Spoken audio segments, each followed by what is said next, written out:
trade area for goods underpinned by an ongoing common rule book, covering only those rules necessary to provide for frictionless trade at the border. Labour was scathing, firstly at not being given advance copies of the white paper, as is parliamentary convention, and secondly about its prospects of success. The shadow Brexit secretary is Sir Keir Starmer. Coming 15 months after Article 50 was triggered, and just 3 months before the Article 50 agreement is expected, this white paper has obviously arrived very late in the day. The Chequers statement unravelled in 2 days. When the details of this white paper are examined, there's very few reasons to believe it will not suffer the same fate. For the SNP's Deirdre Brock, the white paper failed to advocate a close enough relationship with the EU. She told MPs the service sector made up 80% of the economy, and the government's acknowledgement that access to each other's markets for services would fall proved the approach was massively damaging. But Conservative Brexiteers were critical for the opposite reason, what they saw as a plan to remain too close to Brussels, particularly an ongoing role for the European Court. Jacob Rees-Mogg said it recreated many of the worst aspects of the EU. The British people voted to leave. 400 yards, while the government's strategy concentrates on the relationship it hopes to forge with the EU on goods, it has less to say on services, which form a larger part of the UK economy. Some in the city fear that allowing the regulation of services to diverge will make it harder for British companies to operate in the EU. The chief executive of the insurance giant, Lloyd's of London, Dame Inga Beale, says the proposals are not good news for the finance sector. Professional financial services are really not catered for at all, and it's very disappointing.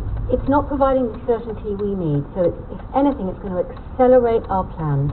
Lloyd's, for instance, we're moving to Brussels. We will be full steam ahead, and many other banks, insurers and other professional service firms will be moving at pace now. The white paper is very detailed on the future trade relationship, but there's little mention of some significant issues such as immigration and the Irish border. Chris Morris of our reality check team explains why. Immigration was a key issue in the referendum campaign and remains one now, but we're still awaiting a separate white paper on details of future immigration policy that's already been delayed several times. This document does emphasise that free movement will come to an end, but it also hints at relatively relaxed rules on mobility, suggesting, for example, that EU citizens travelling to the UK for tourism or temporary business activity would not need any kind of visa in the future.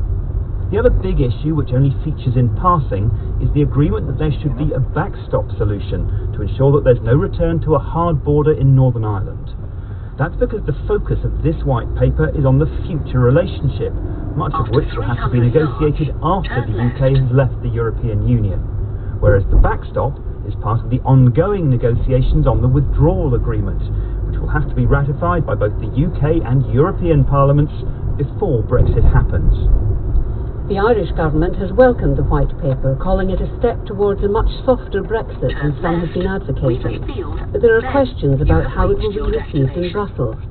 The EU has previously said that it would not outsource collection of tariffs, and its guidelines rule out different regulations for goods and services. Here's our Europe editor, Katja Adler. You can divide EU reaction into two parts today, mood and content. The mood music here is quite positive. The EU has long been asking for a detailed UK position on what EU-UK relations should look like after Brexit. Well, now it has it.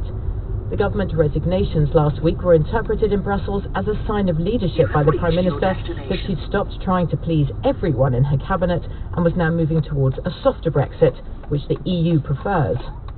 But the reaction in Brussels to the content of the white paper is more cautious. EU diplomats insist they need time to analyse the text, but privately there are numerous elements in the paper they already reject. Brussels sees the paper as a springboard to restart face-to-face Brexit negotiations this Monday, so for now EU leaders are reluctant to comment. They're also acutely aware with the political